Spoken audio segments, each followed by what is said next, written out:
Hello guys, it's Victor again. Today we'll be discussing 5 possible reasons why your scholarship application was rejected.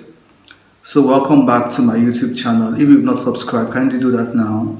And give me a like, give me a comment and encourage this scholar community. So let's go straight into the video. Fact number 1. Actually, it may not be your fault, apart from the general instructions posted on the scholarship websites and department's websites. There are other internal quotas, internal instructions, internal screening criteria that you may not be aware of. For instance, some departments might decide to prioritize candidates from certain countries, or there might be a gender quota, or there might be a bias towards a particular specialization. For instance, in scholarships where there are multiple departments and multiple disciplines, in 1 year, the scholarship board might decide to prioritize a particular discipline. For instance, in 2020, probably the chairman or the Commonwealth Scholarship Board might decide to prioritize or give a higher number to those applying for public health based courses instead of probably politics or engineering or climate change. So this is just an example. Of course, I'm not speaking for the admissions committee, but this is a reality. They have internal screening processes that are not always evident to applicants. So you might just be one of those unlucky applicants this time who fell through the net and wasn't picked, not because of your poor performance, but because of these internal rules and regulations. So point number 2, why I said in point number 1 that it might not be your fault. In point number 2, it might actually be your fault because I've noticed that a number of scholarship applicants do not actually make out time to read through instructions. And how do I know this? Most times I get emails and DMs about questions that have been obviously covered already in the instructions of the particular scholarship. So scholarships usually give you the documents to provide, the word limit of any essay they want you to write and things like that. But still you have people asking about these things. It's an evidence that most scholarship applicants do not actually take time. They're always anxious to apply and get it done, but they do not take time to actually read through the instructions and make sure that they abide by the instructions given. So if you do not go by the instructions, you're just helping the screening committee, because most scholarships are oversubscribed already. So if you do not abide by the rules and regulations, they'll just probably put your application aside. So please take time to do your investigation, read through the instructions carefully, read about the university, read about the department. So you'll not be making these flimsy mistakes and jeopardizing your chances of getting the scholarship. Point number 3. This is an obvious one, but still some of us are a little bit slow to acknowledge it. The truth is that you might not just be strong enough when it comes to the scholarship competition. That your application might not be strong enough compared to the pool of applications gotten that year. So there are several people from different countries, different educational background and different experiences. So it might just be the case that the application was not competitive enough. So but this is not the end of the road. You still have several rooms for improvement.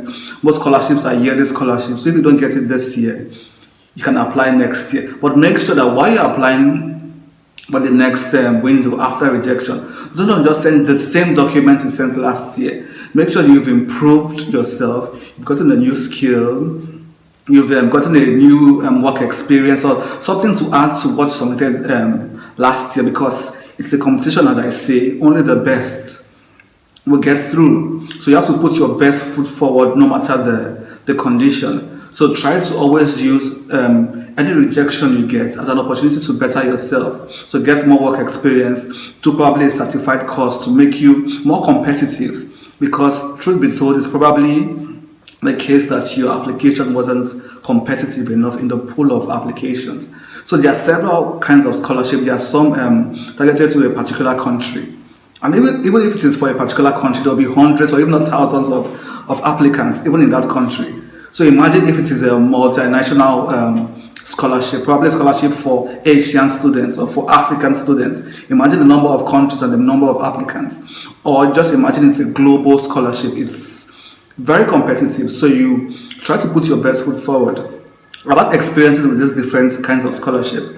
My first scholarship was actually targeted at African students. So there are several applications usually, and 9 people were picked: 3 in Oxford, 3 in Cambridge, and 3 at the LSE. So I was among those selected at the LSE. My second scholarship was a more broader kind of outreach. It was the Dad and Hamid Schmidt Scholarship. It's mostly in Latin America, Africa, and Asia. So these are also lots of countries involved as well. It was quite bigger than the first one I got when it comes to outreach. But it means another stiffer. It might mean a stiffer competition. And the third one I got was also an African-based scholarship for African students. Then the fourth one was a departmental scholarship for people from different countries. It was more of a global scholarship, not just for Africans or for Asians. It was a global scholarship and based on merit, regardless of where you're coming from. So there are different criteria, different levels of competition. So in some scholarships might be competing with those from your country alone, some from just your continent, some from several continents and the world at large. So it's a daunting task. This is not to scare you, but to push you to do your best. So the fourth point is that you might just be applying to the wrong scholarship or the wrong department. Every scholarship has the kind of students or the kind of applicants they're looking for in every department. So make sure your experiences, your background align with what the department is looking for. Because I'm also guilty of this. Most times we send out several kinds of application, praying to God that they just accept us, even though the compatibility is not actually there. So try to narrow it down, actually. It might be a debate of quantity versus quality. Do you apply to 50 scholarships and pray that it goes well? Or limit it down to maybe 5 or 10 top scholarships you think you're actually qualified for. So it might just be the case that this department you're applying for, this scholarship you're applying for, is not actually looking for somebody like you. It's possible. So the best thing to do is also spread out your risk, but look for scholarships that fits into your experiences, your aspiration, and your background. So I've also done a video about how to get a scholarship in a different field. So you might also check out that video, because it's also possible that you want to do something different from what you did in your undergrad. I also gave guidelines on how to move this discipline and mobility. I also gave guidelines on that, so you might want to check out that video. I'll put a link so you could check that out. So always try to make sure you are aligned with the department or the scholarship you're applying for. Some scholarships also require about 2 years work experience. So do you have up to 2 years work experience? So do not be alarmed when you send your application and get a rejection, and because it might just be because you don't have enough work experience. So I think it is important you look for those people that are also looking for you, essentially. So the fifth one, and one of the most important points here, is your communication skills. Most times we get lots of strong applicants with good work experience, good results, good recommendation, good test scores and everything. But what distinguishes one student from another is the way they're able to communicate their excellence. So you might have all these things in your head, but the scholarship community cannot open your head and see what you have in there. You have to be able to communicate your experiences, your drive, your passion on paper, or you have to type it out, or whatever application methodology you need to use. But you have to know how to sell yourself, convince the application committee that you are qualified for the scholarship.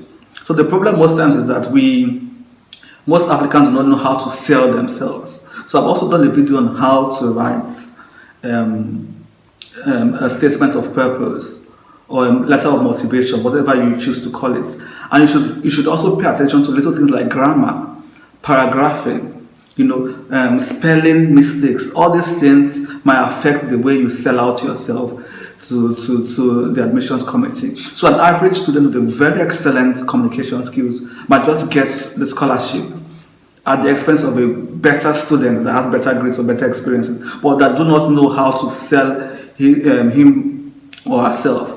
So it's very important that you improve your communication skills by probably undertaking a communication course or reading through other people's work, not just reading through personal statements. Read newspapers, read magazines, read journals, and see how people explain themselves and express their thoughts clearly. So I think you need that in order to convince the admissions or the scholarship committee. And that is it, guys. These are just quick tips and guidelines on how to succumb this hurdle. So if you've been rejected in the past, it's not the end of the road. There's several opportunities. As I said in the previous video, in few months' time, the application window for several scholarships will be opening, and I'm here to give you the guidelines, and every other thing you need. So check out my other videos. I've covered several topics about application. So I've compiled an application video that I could use as your personal guide for your several postgraduate applications. So until the next one, guys, stay inspired, continue working, continue improving yourself, and I'll see you later. Bye bye.